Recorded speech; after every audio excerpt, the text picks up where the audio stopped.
সুবহান মারুফ। তথ্য চেয়ে দেখুন ডেস্ক রিপোর্ট।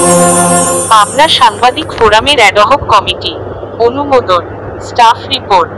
অদ্য 1 সেপ্টেম্বর 2025 পাবনা সাংবাদিক ফোরামের সাংগঠনিক সভায় সভাপতি কর্তৃক কার্যনির্বাহী কমিটি স্থগিত করা ছিল যুক্তিসঙ্গত বিধায় স্থগিত হওয়া।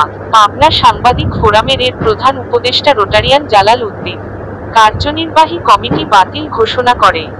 সাংগঠনিক কার্যক্রম পরিচালনার জন্য একটি অ্যাডহক কমিটিস অনুমোদন সর্বসাপেক্ষে পাশ করা হয়। প্রস্তাবিত কমিটি যাহারা হলেন: 1. আহ্বায়ক মোহাম্মদ হাসান আলী। 2. যুগ্ম আহ্বায়ক মোহাম্মদ সুবহান মারুফ। 3. সদস্য সচিব মোহাম্মদ আলাউদ্দিন বিন কাশেম। সদস্য: 1. মোহাম্মদ আমিনুর রহমান খান। 2.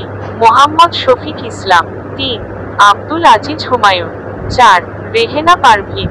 5. ডা মোহাম্মদ মিজানুর রহমান প্রিন্স। কমিটি অনুমোদন পর বিভিন্ন আইটেম নাস্তা ও চাচে মাধ্যমে শেষ হয়।